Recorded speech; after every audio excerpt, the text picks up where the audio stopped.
And when we travel, when we go to these places, the Americans with us have to pay. I think it's because I look Egyptian. That's why my Egyptian friends told me they don't make me pay, but they'll make foreigners pay. So I actually found a sign when I went to Dunkin' Donuts that said, we clean your toilets, so please give us 30 euro cents." That that's a lot of money, in my opinion, relative to how I've been living. So even though I did pay it, because I don't know, I felt weird. I almost walked into the women's restroom. I was trying to the door was open, so the picture of the lady was there, and I was just looking just to see if it was there, and so this German lady started like telling me something, and I felt like it was like, "You sicko, you pervert, why are you looking in there?" And I was just like, ich spreche English, I only speak English. And then she started telling me something over and over and repeating it, and I was just like, and she was just like, "Never mind." At least that's what I thought she said. So I paid it because I felt bad. I felt like, I don't know, it was guilt. I felt guilty. But I took a picture of that, put it on my Flickr too, because that's a similarity. Another thing. So we have cats in our mess hall at the dorms in Egypt, and chipmunks and birds. I just remembered at Andover High School where I went, in Michigan. They would come in, and you have birds in Dunkin' Donuts in Germany, in Berlin. So maybe there are some similarities. It's not that bad, and I think I was just being overly focusing on things in Egypt. So it's good to travel around to different places and see these things. So find similarities is not a good thing, but I mean, it was kind of cold to give the bird some an excuse. But the Dunkin' Donuts was amazing. I finally had maple glazed donuts. I love maple glazed donuts. And some chai, but it wasn't as good as the chai I used to drink with my sister when we used to go to Farmington Hills Public Library to study after school. We always used to buy chai from Dunkin' Donuts.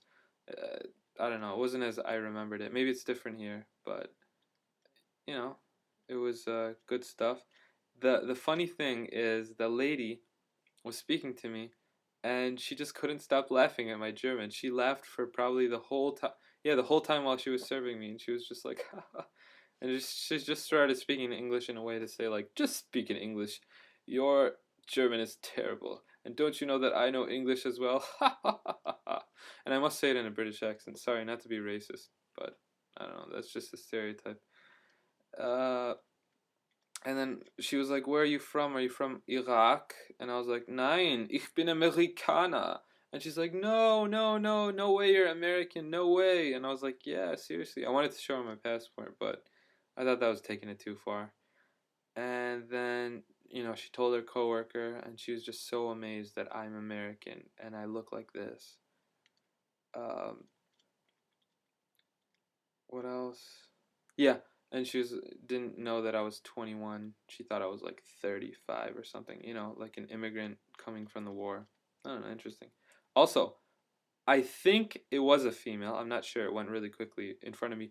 But one of those Mercedes taxi drivers was a female. I have not seen a female taxi driver in my whole life. I don't live in a place with taxi drivers. That's where I grew up. First time I rode a taxi was in DC before, leaving abroad. And so that was interesting. And a female security guard at this really nice church I was walking next to this Christmas market, and I've taken pictures of that as well. So that was really interesting. I haven't seen that in all of Syria and Egypt, so it was cool. I think we should give women more opportunities to in this line of work. Countries know their situation, and women do get harassed a lot in Egypt. But you know, it's something to think about. Smoking. People do smoke a lot here in Germany, but there's a difference. There's a difference. There's a reason I don't smell it. It's because it's regulated and people actually follow the rules. It's not like in Egypt where the sign will say no smoking and the guy will be smoking right next to it. No. People are very respectful. They don't smoke indoors, they don't smoke in the subway, and they'll stay away from people. And what my relative told me is even if they want to smoke in front of someone, they'll ask permission, which I think is pretty cool. I'm having a problem to do with praying on time. Now, I'm Hanafi, which means I don't join prayers when traveling. Other Muslims do. And just walking around the city, it's not like Egypt and Syria where there's a mosque, or I mean, I brought a prayer carpet that I'm borrowing from my relative. I can't just pull it out and put it anywhere on the floor because I mean, I don't mind looking weird, even if people will judge me. That's fine. I need to pray. I need to do my stuff. But it's all snowy, and if I go into a shop, I know they're gonna be like, "What? You want to pray in here?" And it's just gonna be weird. So I'm having trouble with that, and I'm not happy.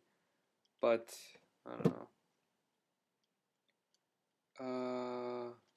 Yeah. So I went and bought a phone card from this one lady, and I asked her as I was buying the phone card. I was looking at the candy. I was like, "What's really German? What do German people normally buy?"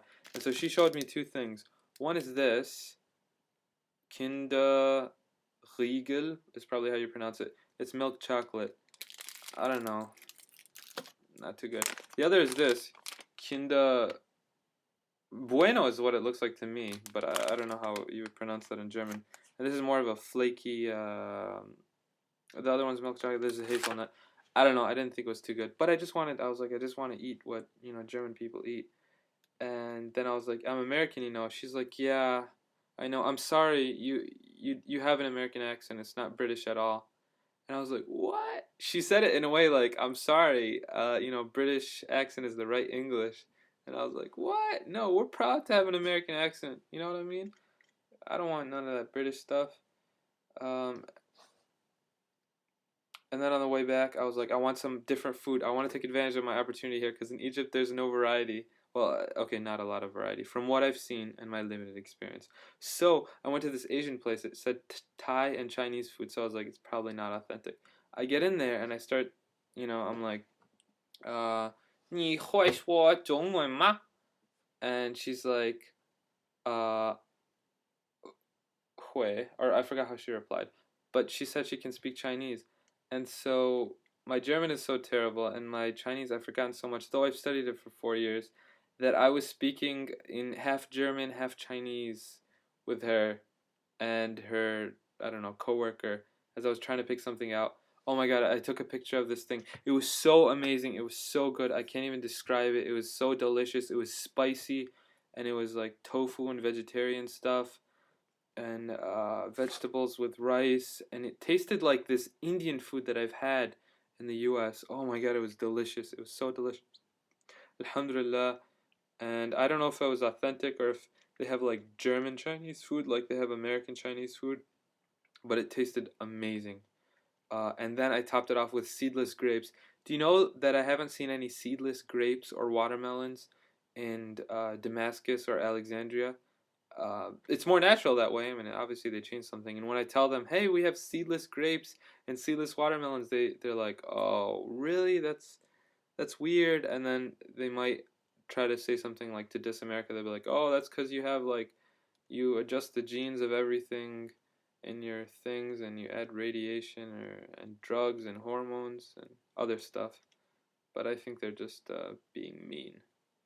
And the last thing, as I was walking back, I don't know. I kind of miss crossing the street in Egypt. I was getting really good at it. I mean, seriously, the cars would be going really fast, and I could just get between them. I would get really close to cars, and nothing scared me. You know, well, not nothing. I don't want to say that, but I could even cross the Corniche, which is a lot of people get killed, from what I hear, crossing that, and we've had American students break their legs while crossing that, be sent to the hospital. So I've crossed that, and I've crossed it with Egyptians, without Egyptians, and I felt pretty comfortable. Here, it's just you have lights and you have organization, and I'm not used to that anymore. So it's just I cross the street and I'm looking at the cars that are stopped, although it says green, you can walk, and I'm still paranoid and suspicious. I'm like, are you going to cross or not? Can I trust you? And people bump into me, and I'm like, did they take my wallet? And I'm like checking, and I'm like, okay, maybe that doesn't happen as much here. So I crossed the street, and it wasn't dangerous at all, and the car didn't honk at me either or flash me, which doesn't help.